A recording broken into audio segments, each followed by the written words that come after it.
Oh, lovely. Thank you. Can I thank your hand? Here we go. We're going to move you over. Caroline, we have a second, so let's move the camera. Yes, so how do you want to work this? This camera can move to the side? Ja. Dit is het Witte Huis, deze moet naar achter. Sorry? Kunnen we deze naar achter duwen? Ja? Dan komt deze van het Witte Huis hier te staan. Oké, nou, is het niet gebruikt als je wilt. Do you want to use the same tripod so we just can click off our camera? Huis maar helemaal naar achter. Zeg jij het? Ik zeg het, komt zo. Even plek gemaakt worden voor het Witte Huis.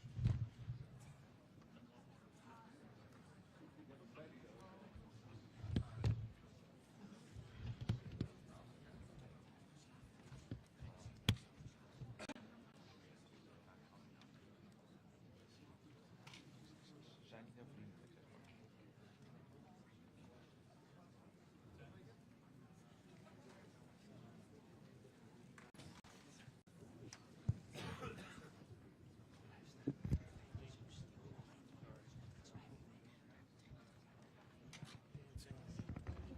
Thank you.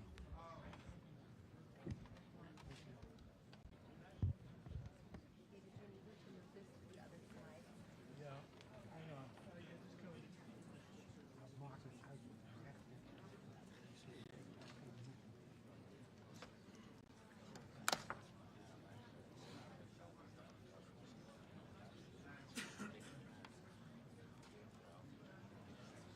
Ja, ik had er wel bij.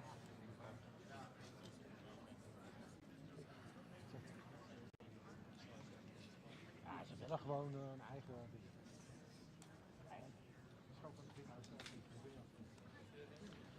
I need power.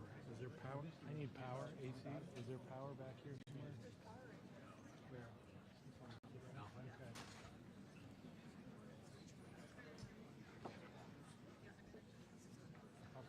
No. Okay. Okay. What else do you need to do?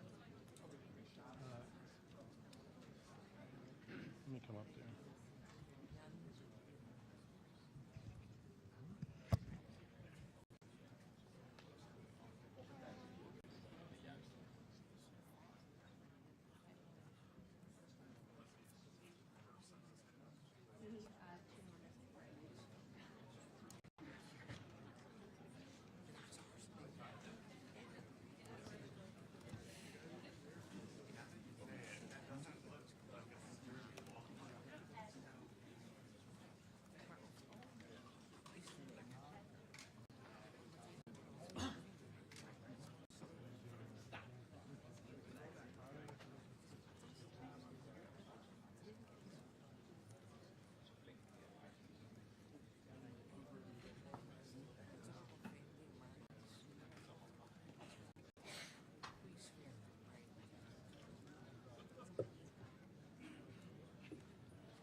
Maakt niet uit.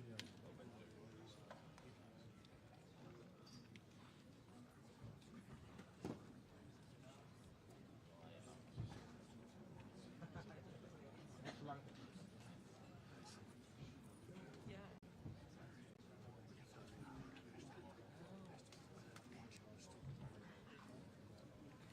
Ja, die zijn ook wel waarschijnlijk van de Amerikaanse media.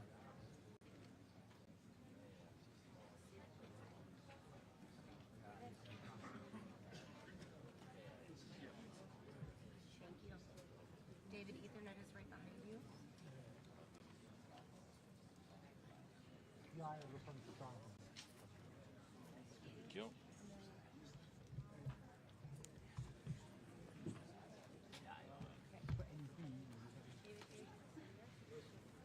Your pen, Al 6, dan houdt er ook nog één hoog achter.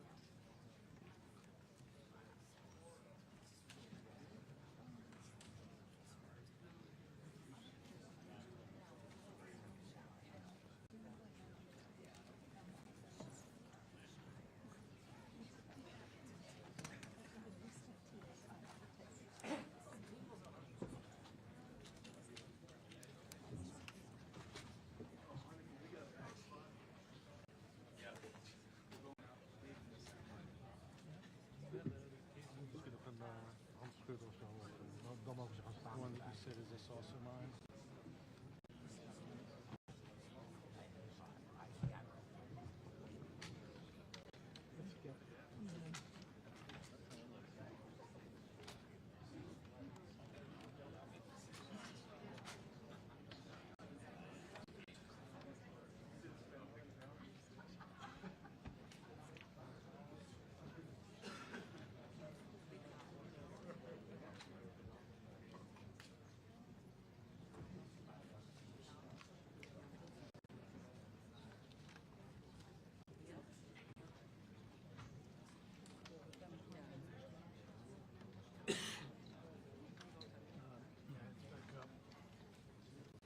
Thank you. Thank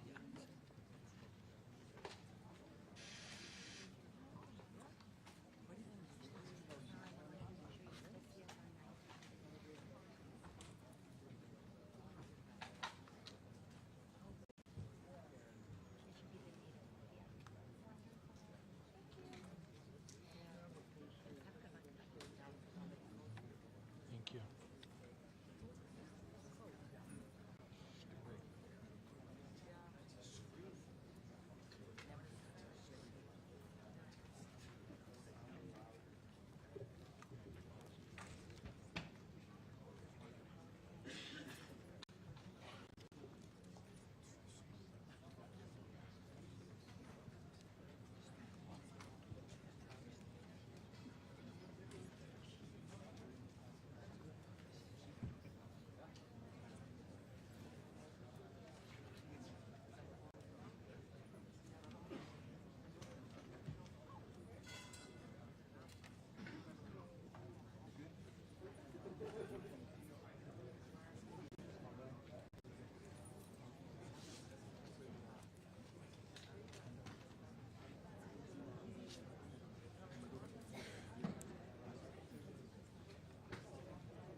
Koffie.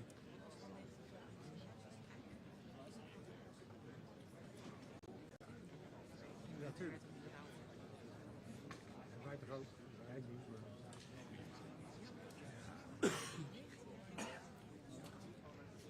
Zeker. Ja.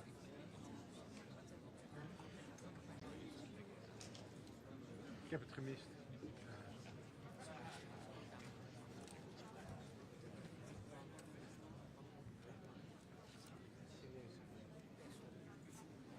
Maar ik kan het echt. Ik weet dat er ook wordt bepaald. Tuurlijk, dat doet iedereen. Ik zou dat goed willen.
Well, thank you very much. This has been an honor. It was a fairly long trip, but worth it. Tremendous things have been accomplished, as you probably noticed.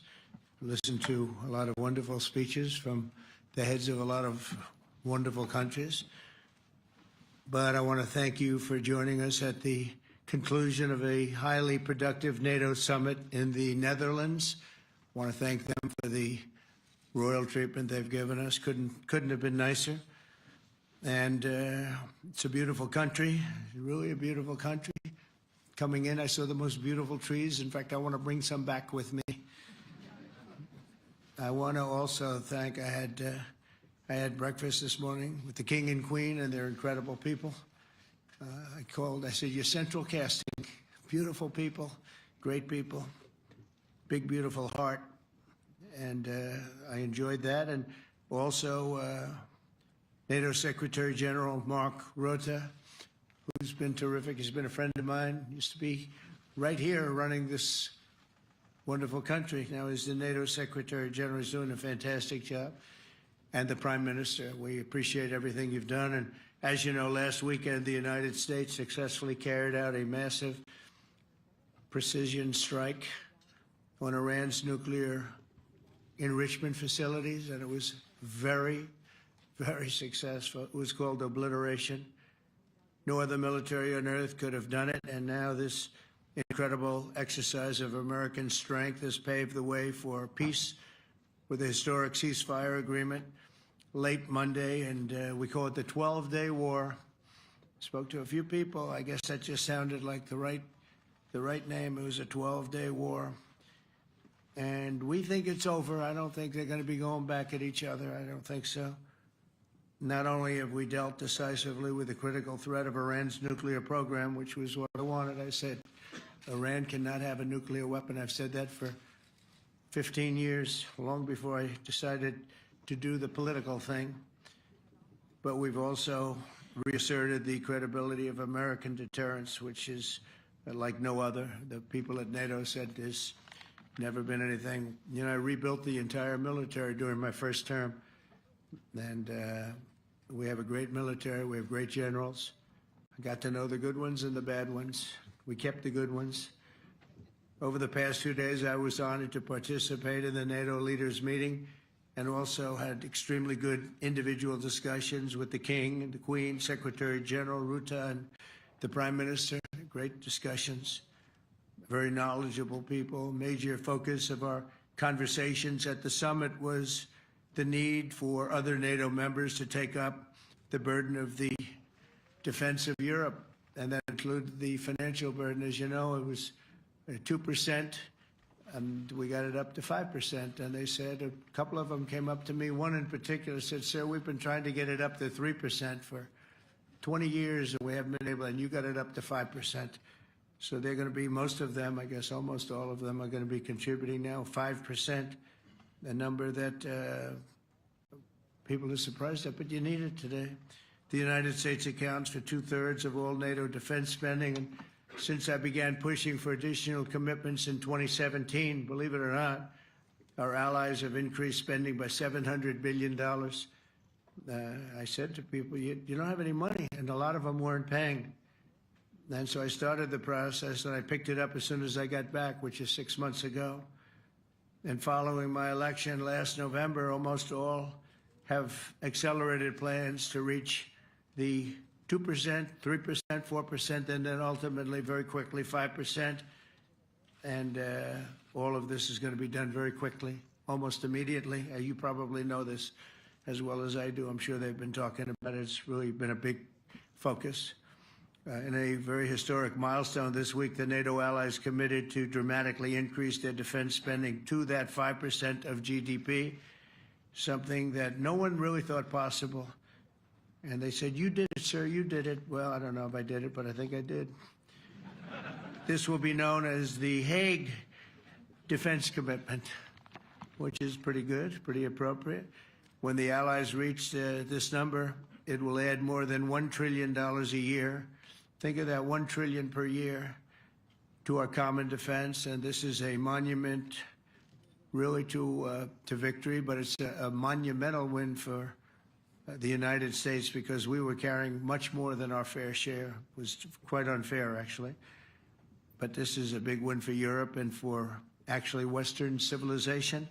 For years, past administrations failed to get most allies to contribute even the 2%. I remember when I came here, we had 4 countries that were up to 2%, and I remember Poland was there. A couple of them were there, and but most of them were. We had 28 at the time, as you know. It's increased a little bit, and they've agreed now to more than double their budgets in all cases.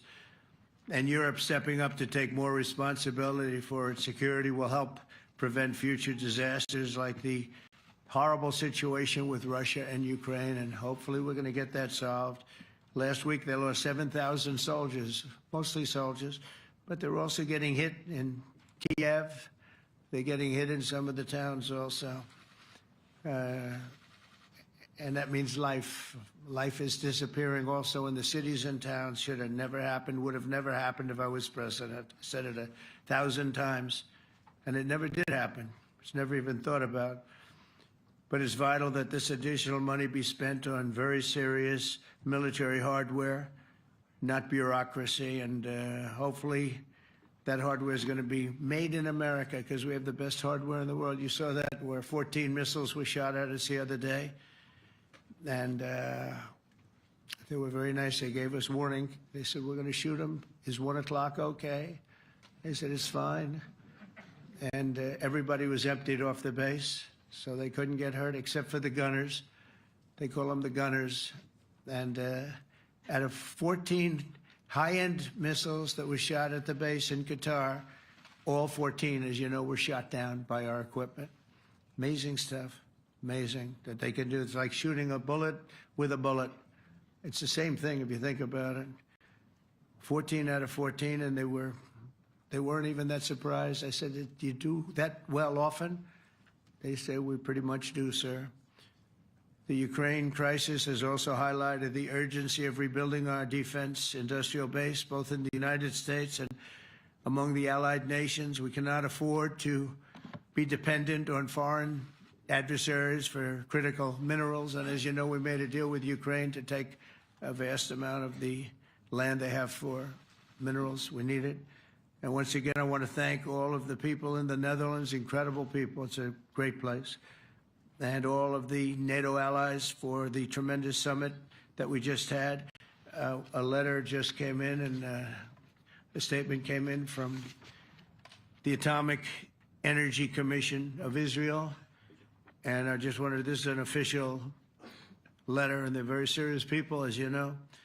The devastating U.S. strike on Fordo destroyed the site's critical infrastructure and rendered the enrichment facility totally inoperable. It was devastated. We assess that the American strikes on Iran's nuclear facilities has set back Iran's ability to develop nuclear weapons for many years to come. This achievement can continue indefinitely if Iran does not get access to nuclear material, which it won't. It's so sad that that whole thing had to go. But I just want to thank our pilots. You know, they were maligned and treated very bad, demeaned by fake news CNN, which is back there, believe it or not, wasting time, nobody's watching them, so they're just wasting a lot of time, wasting my time. And the New York Times, they put out a story that, well, maybe they were hit, but it wasn't bad. Well, it was so bad that they ended the war. It ended the war. Somebody said in a certain way, you know, that it was so devastating, actually. If you look at Hiroshima, if you look at Nagasaki, you know, that ended a war too. This ended a war in a different way, but it was so devastating. Also, they have, out of Dubai, just came that Iran's foreign ministry spokesman, this is Iran's foreign ministry, says its nuclear installations were very badly damaged by the American strike. So what bothered me about these reports with fake reports put out by the New York Times, failing, I call it the failing New York Times because it's doing terribly. Without me, it would be doing no business at all. But, and by fake news, CNN and MSDNC, all of these terrible people, you know, they have no credibility. You know, when I started, they were at 94% credibility, the media. Now it's at 16%. And I'm very proud of it because I've exposed it for what it is. But when I saw them starting to question the caliber of the attack, was it bad? Well, it was really bad. It was devastating. They were obliterated. In fact, you can't get into the tunnels. They just put that over. That just came out. They can't, there's nothing, there's no way you can even get down. The whole thing is collapsed in a disaster. And I think all of the nuclear stuff is down there because it's very hard to remove. And we did it very quickly. When they heard we were coming, it was, you know, you can't move it. It's very hard, very dangerous, actually, to move to. And they also knew we were coming, so I don't think too many people want to be down there knowing we're coming. With the bunker busters, as we call them, we're the only ones that have them. We have the best equipment, best nuclear equipment, and we have the best equipment in the world. And by the way, we can't forget our submarine, which was out there, submarines actually, but submarine was out there. We shot 30 rockets into an area, every single one of them. I think it was almost 400 miles away, I think, Pete, right? 400? And long. It was in the ocean, long ways away. And we shot a total of 30. Every single one of them hit within 9 inches from where it was supposed to be. It took out a lot because we didn't do just Fordo. We did 2 others in addition, which hadn't been completely destroyed. So we hit them with a submarine from hundreds of miles away. Amazing, just amazing equipment. Greatest submarines in the world. Nobody's even close. They're 20 years behind us when it comes to submarine technology. So that's one, and the other was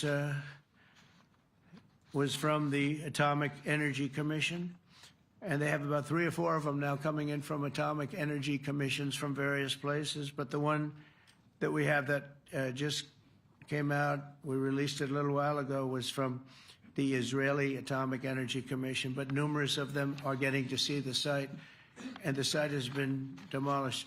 And again, we had these brave patriots, these incredible flyers, these people that can fly a plane better than anybody can fly a plane, going into very hostile territory, flying into the territory that has got more missiles and things pointed at it.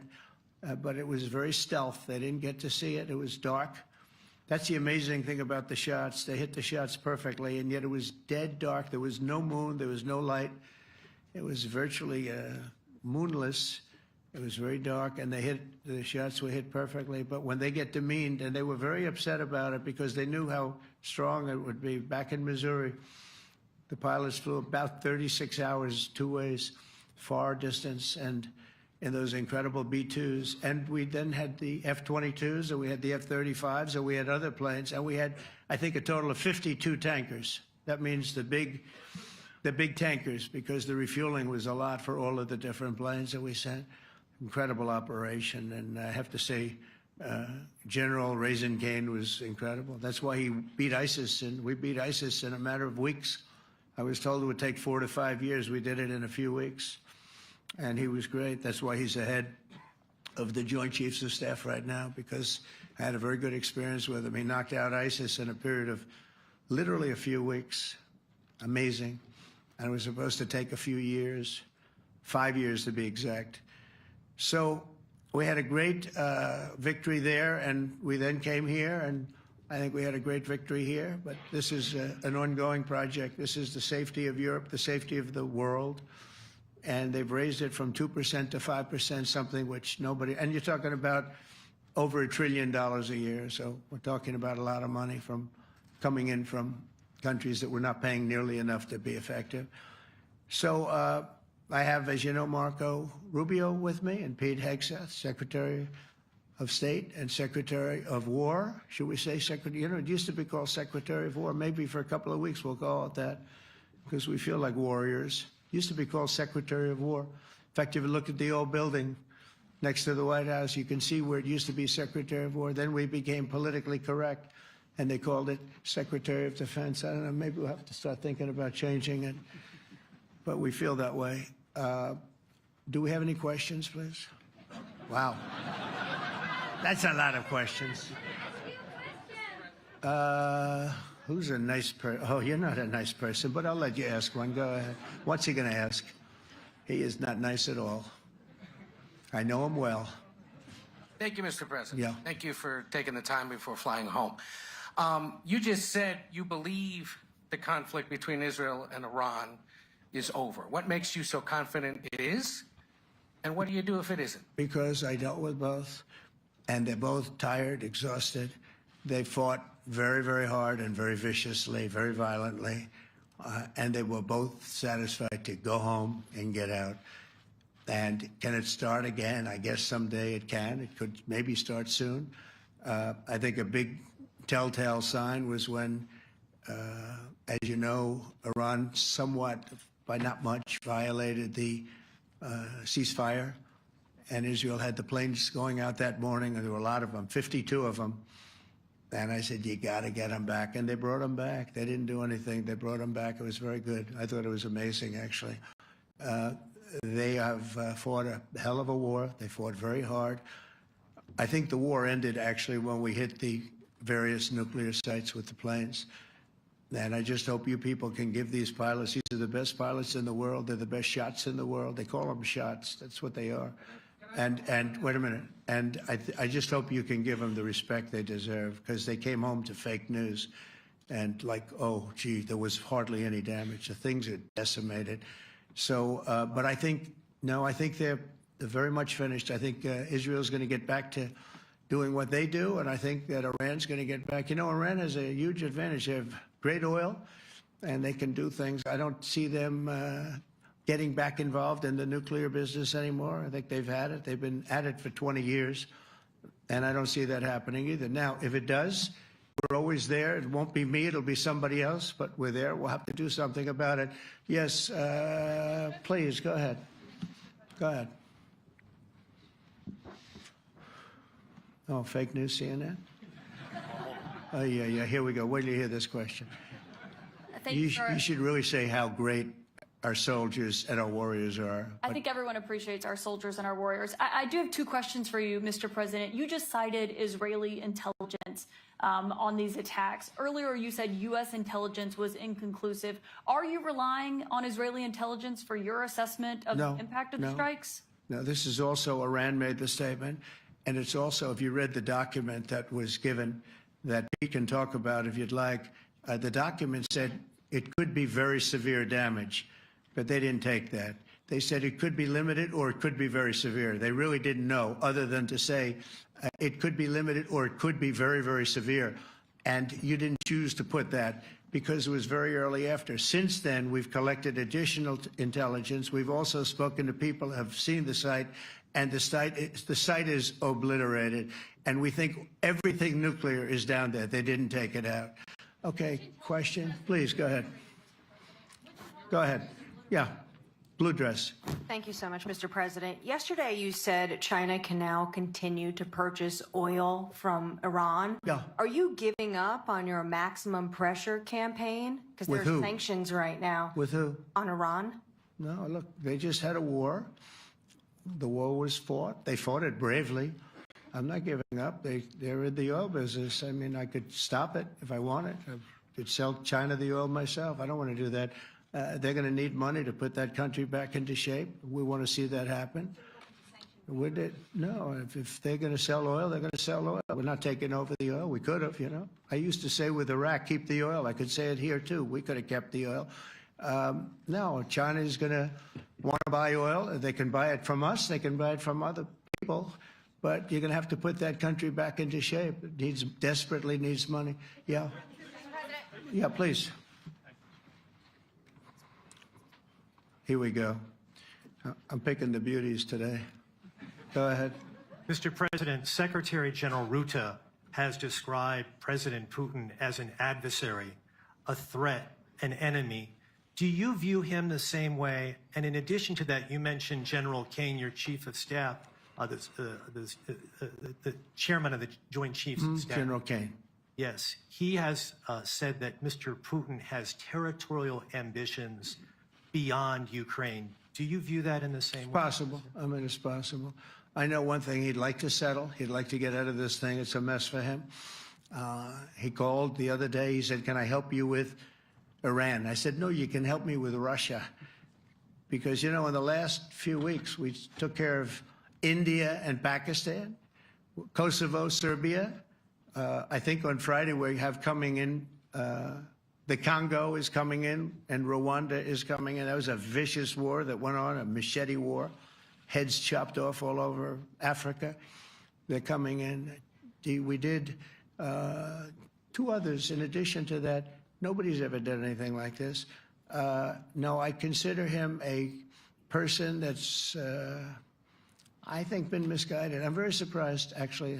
I thought we would have had that settled easy. I've settled 4 of them in the meantime. But he did call up, and he said, you know, he's close to Iran. He'd like to help us get a settlement. I said, no, you help me get a settlement with you, with Russia. And I think we're going to be doing that, too. Yeah, please. Go ahead, please. Thank you, Mr. President. You've made clear your position on what impact the strikes had. I wanted to ask you what is next with Iran. For instance, is there any indication from U.S. intelligence that Iran was able to move any material? No, just the opposite. We think we hit them so hard and so fast they didn't get to move. And if you knew about that material, it's very hard and very dangerous to move. It's called, in many people, they call it dust, but it's very, very heavy. It's very, very hard to move. And they were way down. You know, they're 30 stories down. They're literally 30, 35 stories down underground. You think you got it all? Oh, yeah, we think we got it. We think it's covered with granite, concrete, and steel. Can I ask you, are you interested in restarting negotiations with Iran? And if so, have they received? So our people, Marco could answer this, but our people are not, I'm not. The way I look at it, they fought, the war's done, and, you know, I could get a statement that they're not going to go nuclear. We're probably going to ask for that, but they're not going to be doing it. But they're not going to be doing it anyway. They've had it. They've had it. Now, maybe someday in the future we'll want that. But I've asked Marco, do you want to draw, I just asked him the question as we were walking on the stage, do you want to draw up a little agreement for them to sign? Because I think we can get them to sign it. I don't think it's necessary. Marco, do you want to talk about that, please? Well, Mr. President, I think President Trump has shown a willingness to meet and talk to anybody in the world who's interested in peace. I don't know of any president that's been as willing as he has to meet with anyone and talk about peace. We'd love to have peaceful relations with any country in the world. And so obviously that'll depend on Iran's willingness not just to engage in peace, but to negotiate directly with the United States, not through some third country or fourth country process. But I know of no president, probably in our modern history, that's sought peace more than President Trump has. Sounds like the door is open, but you're in no rush. Is that right? Sounds like the door is open. But I'll tell you what, look, we're going to talk to them next week with Iran. We may sign an agreement. I don't know. To me, I don't think it's that necessary. I mean, they had a war, they fought. Now they're going back to their world. I don't care if I have an agreement or not. The only thing we'd be asking for is what we were asking for before about we want no nuclear, but we destroyed the nuclear. In other words, that's destroyed. I said, Iran will not have nuclear. Well, we blew it up. It's blown up to kingdom come. And so I don't feel very strongly about it. If we got a document, wouldn't be bad. We're going to meet with them, actually. We're going to meet with them. Yeah. Yeah, go ahead, please. Yes. Mr. President, Netherlands TV, thank you for visiting our country. Good. As I understood, Thank you. I, of course, would like to know how you slept last night at the House of the King. Oh, I slept beautifully. But probably a more serious question. I think you just had a meeting with President Zelensky. Did you discuss any ceasefire in this Russo-Ukrainian? No, I wanted to know how he's doing. He was very nice, actually. You know, we had little rough times sometimes. He was, couldn't have been nicer. I think he'd like to see an end to this. I do. I think what I took from the meeting couldn't have been nicer, actually. But I took from the meeting that he'd like to see it end. I think it's a great time to end it. I'm going to speak to Vladimir Putin, see if we can get it ended. But look, these are brave people. They're fighting these wars all over the place. You know, last week they had, I guess, I told you, close to 7,000 young soldiers, Russian and Ukrainian soldiers were killed, 7,000 in 1 week. It's crazy. It's crazy. So I'll be speaking to Putin. No, I had a good meeting with with Zelensky, and I had a lot of good meetings. We had a lot of good meetings with a lot of people, a lot of great leaders. But he's fighting a brave battle. It's a tough battle. Yeah. Go ahead, white dress. Thank you. Ida Hallikainen from Finland, Ilta-Sanomat. Good. You have played golf with President Alexander Stubb. How do you see Finland as a NATO ally and partner, and how would you describe your relationship with our president? Well, he's a very good golfer, okay? In fact, he was on his college golf team. He went to a good college in the South, as you know, a very good college, and he was a good golfer. We had a good time. I think my relationship's great. I want to buy icebreakers. You know, you're very good at icebreakers. And I actually made him an offer. I didn't go to Congress. They'll try and impeach me for this. But there's an old, it's not old, it's fairly new, but it's used icebreaker. And I offered him about 1/3 of what he asked for. But we're negotiating. We need icebreakers in the U.S. And if we can get some inexpensively, I'd like to do that. Actually, they'll fix it up, make it good. Also, we may buy some icebreakers. You know, you're the king of icebreakers, that particular country. They make them good. They make them really good, and they know what they're doing. And so we're negotiating with them for about 15 different icebreakers. But one of them is available now. It's old, and it's old. It's like 5-6 years old. Now we're trying to buy it. I'm trying to make a good deal. That's all I do my whole life. My whole life, that's all I do is make deals. Yeah, please. Go ahead. Sir, go ahead. Yeah, a question for NewsHour, Dutch TV. First of all, on Article 5, on your way here, you spoke about the commitment of the U.S. to Article 5, saying, I'll give you my definition once we're here. Yeah. What is your definition, and may the U.S. commitment to Article 5 change in case some of the NATO members do not reach the threshold that was discussed today? My second question is following up on a colleague on Iran. What intel reports do say that everything over there was obliterated? Yeah, well, there are numerous of those reports, and they're coming out fast and furious. But the most respected ones we've already seen. And I will say that on a very confidential basis, they're looking at the reports, like numerous reports, and including people going to the site and checking the site. And they're going to be having, I guess you're going to be having over the next couple of days a full, you're going to encapsulate it. But no, the site was obliterated, just like I said it was. And just like the pilots should be given credit for. As far as Article 5, look, when I came here because it was something I'm supposed to be doing, but I left here a little bit differently. I said, I watched the heads of these countries get up, and the love and the passion that they showed for their country was unbelievable. I've never seen quite anything like it. They want to protect their country, and they need the United States. And without the United States, it's not going to be the same. And you can ask Mark, or you can ask any of the people that were there. It was really moving to see it. They love their country. They were so respectful of me because I'm the head of the United States. And I made, the King of Saudi Arabia, when I was in the Middle East, so I was in Qatar for a different reason, not a reason to get shot at. We were in there for economic development reasons, Qatar, UAE, and Saudi Arabia. All three leaders of those countries, and we took back $5.1 trillion into the United States. All three leaders said, you're presiding over the hottest country in the world. The United States right now is the hottest country. Everybody wants to be there. Everybody wants a piece of it. He said, a year ago, your country was dead. You had a deadhead running it. You had a country that was dead, and it was dead. You had people pouring through the borders. You had inflation. You had everything. He said, you've made it in 5 months at that time. You've made it the hottest country. This is the hottest country in the world. The United States right now is the hottest country in the world. And when I was around that table, it was a nice group of people, many of whom I knew from previous. When I saw the passion they had for the country, almost everyone, and you probably have the tapes, it was very public, but almost every one of them said, thank God for the United States. Without the United States, they couldn't really have NATO. It wouldn't work. It wouldn't work. It will in the future because now they're paying much more money. But it wouldn't work. It was great. And I left here differently. I left here saying that these people really love their countries. It's not a ripoff. And we're here to help them protect their country. Okay, we'll do one or two more. Thank you, Mr. President. Yeah. A question on Spain. Are you satisfied with today? Oh, I think Spain's terrible what they've done. No, I do. They're the only country that won't pay the full up. They want to stay at 2%. I think it's terrible. And, you know, they're doing very well. The economy is very well.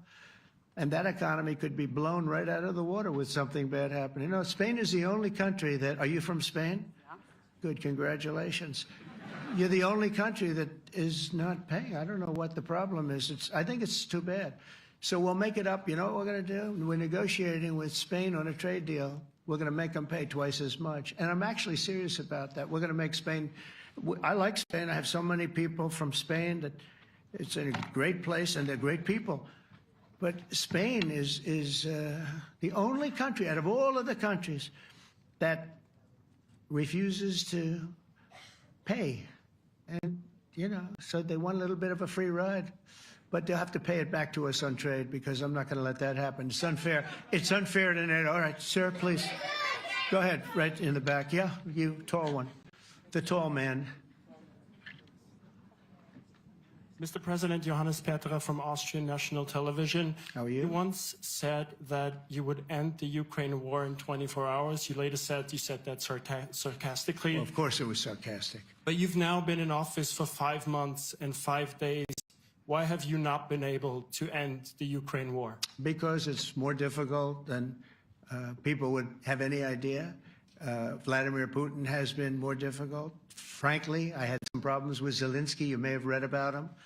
And it's been more difficult than other wars. I mean, look, we just ended a war in 12 days that was simmering for 30 years, frankly. We ended Rwanda and the Congo. It's coming to sign the documents. We've already signed basic documents, but they're coming, I think, to the White House on Friday. We ended Serbia was going to go at it. But maybe the most important of all, India and Pakistan. And that wasn't whether or not they may someday have nukes like we're talking about in the Middle East, like we're talking about with Israel and Iran. This is they have nuclear weapons. I ended that with a series of phone calls on trade. I said, look, if you're going to go fighting each other, it was getting very bad. You know how bad that last attack was. It was really bad. If you're going to go fighting each other, we're not doing any trade deal. No, no, no, you have to do a trade deal. I said, we're not doing any trade deal. And in fact, I had the general, who was very impressive. The general from Pakistan was in my office last week. You know, Prime Minister Modi is a great friend of mine. He's a great gentleman. He's a great man. And I got them to reason. I said, we're not doing a trade deal if you're going to fight. And if you're going to fight each other, we're not doing a trade deal. And you know what? They said, no, I want to do the trade deal. We stopped the nuclear war. Go ahead. Go ahead, Jeff. Here's another beauty, Jeff. He's a beauty, all right. Go ahead. Mr. President, to follow up on Ukraine, will the United States contribute any more money to Ukraine's defense this year to the $5 billion that allies are giving? And one question, you had another meeting with the Dutch opposition leader, Mr. Wilders. Can you tell us about that meeting? And are you upset about his anti-Muslim stance? I'm not upset about it. It's just his view. He's unhappy with the way things are going in this country and various countries. He was an opposition leader. And I was asked to meet with the opposition leader by the people that are running. I think they have some deal where if you have a meeting, you're supposed to meet with an opposition leader. I said, that's strange. We don't do that. But I met with I didn't know him. He seemed like a very nice guy, but he's in opposition to the current people, and that was set up by the current people. So I assume when I met with the Prime Minister, you're supposed to meet with the opposition. We'll have to try that sometime in our country. Let's not do it. But I thought he was very good. As far as money going, we'll see what happens. There's a lot of spirit. Look, Vladimir Putin really has to end that war. People are dying at levels that people haven't seen before for a long time. Go ahead. Go ahead. White shirt. Oh, she's all excited. So,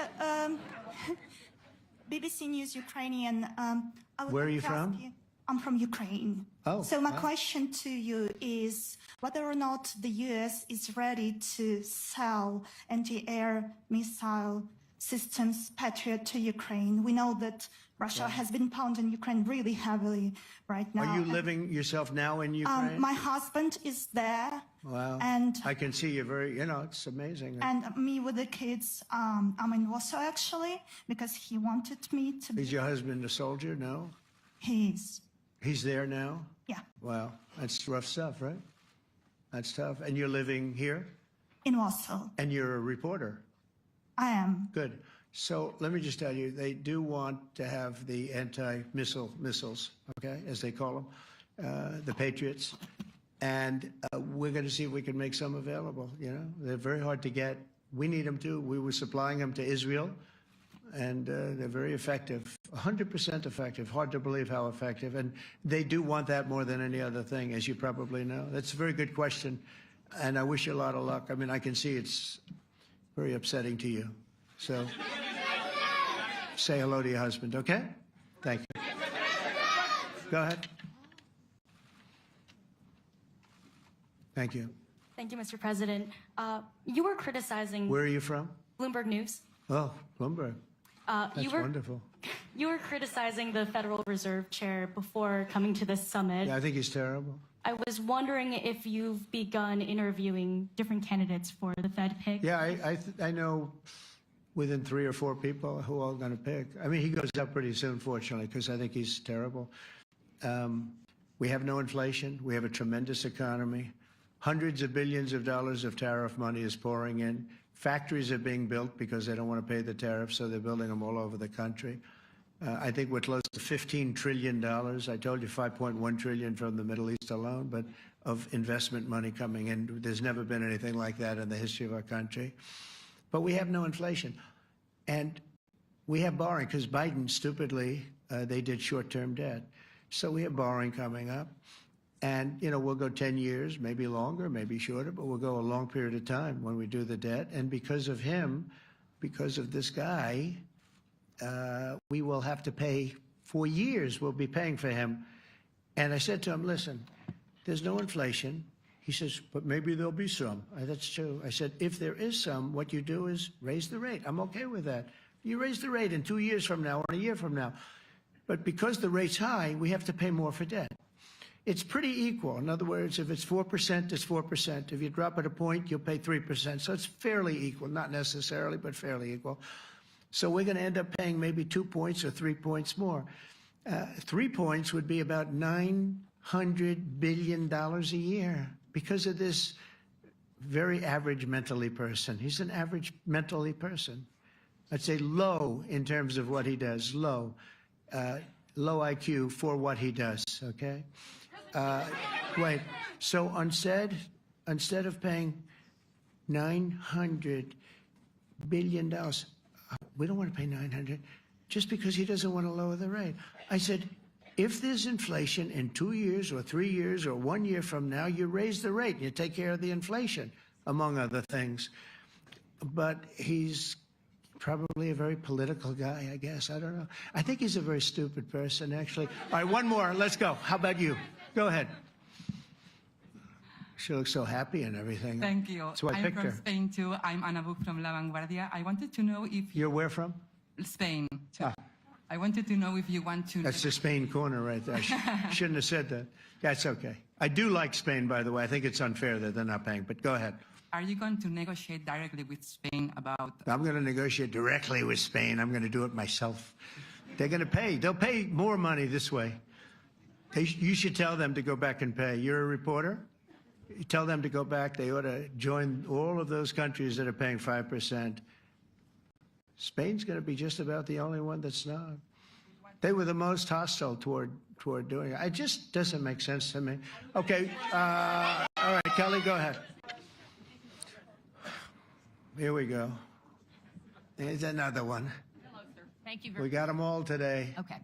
So, Mr. President, you talked about expecting some on-the-ground assessments at Fordo and other sites. Now here, Is that again. Israeli and U.S.? It's been obliterated, Kelly. It's been What is your message obliterated. then, sir, to the intelligence community when they present reports? You're not disputing the DIA report. You're just They presented a exists. report that wasn't finished. We're talking about something that took place 3 days ago. I understand that's The report was done So 2 what days is ago. your- Wait a minute. Yes. They didn't see it.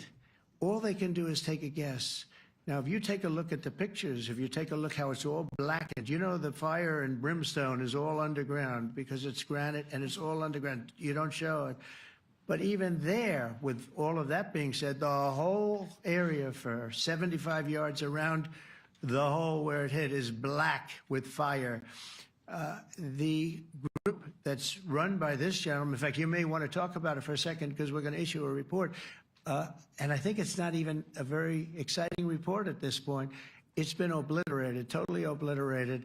And they did a report, but it was like, if you look at the dates, it's just a few days after it Understood, happened. sir. So they didn't see it. They said it may be very severe. Go Understood. ahead. Do you have a message for the intelligence community, though, in terms of unvarnished information getting to you, that it's not... I don't really have a message. I would say issue the report when you know what happened.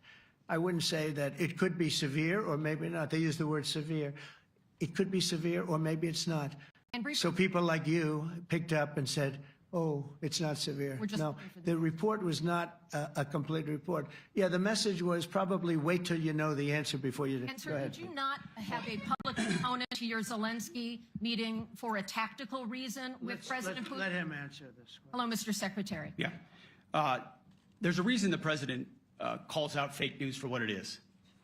These pilots, these refuelers, these fighters, these air defenders, the skill and the courage it took to go into enemy territory flying 36 hours on behalf of the American people and the world to take out a nuclear program is beyond what anyone in this audience can fathom.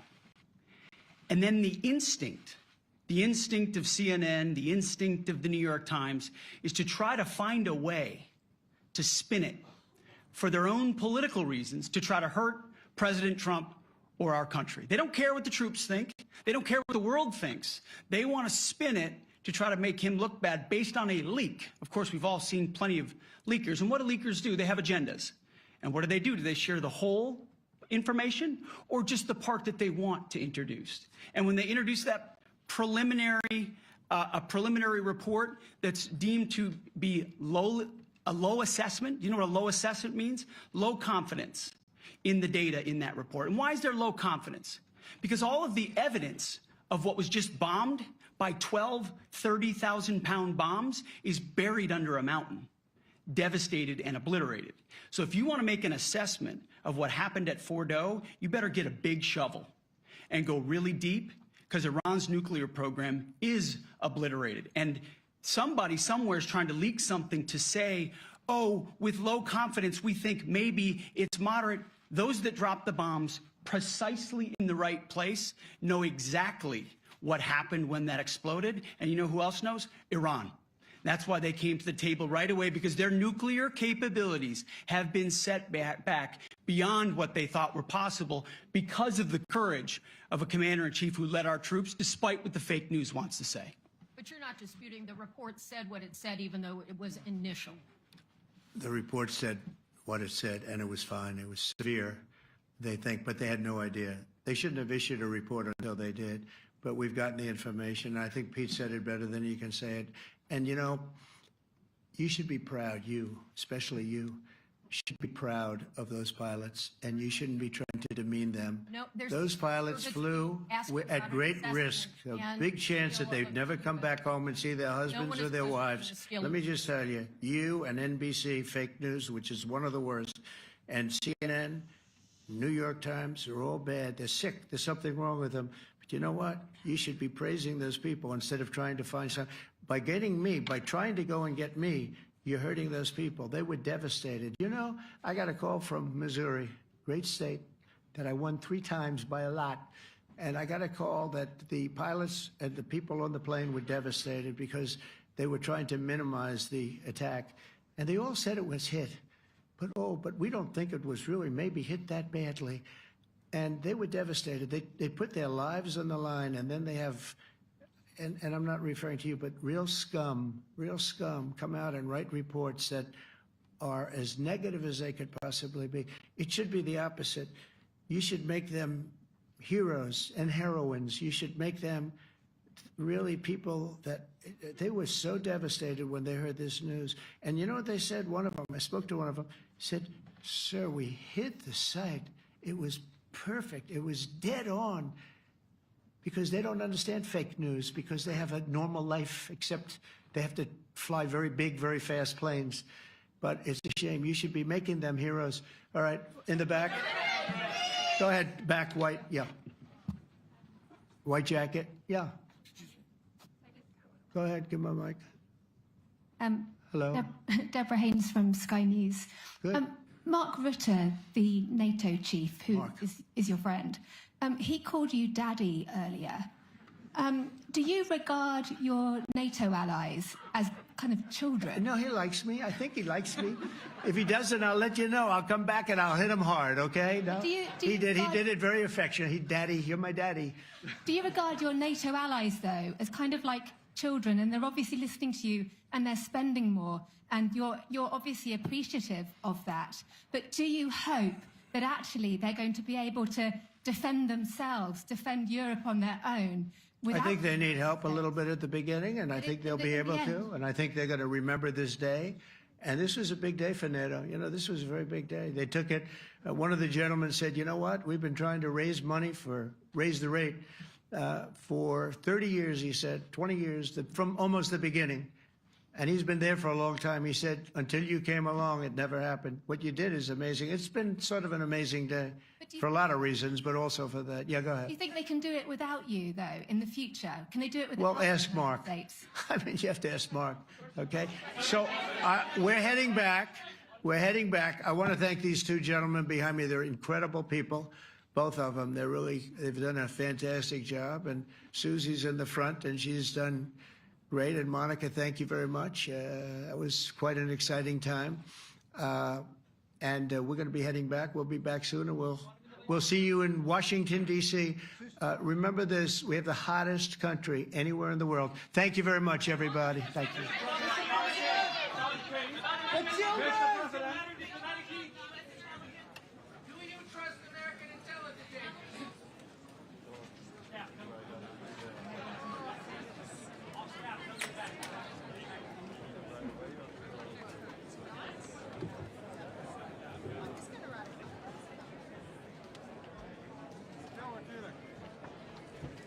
Zelfs een goede kabinet.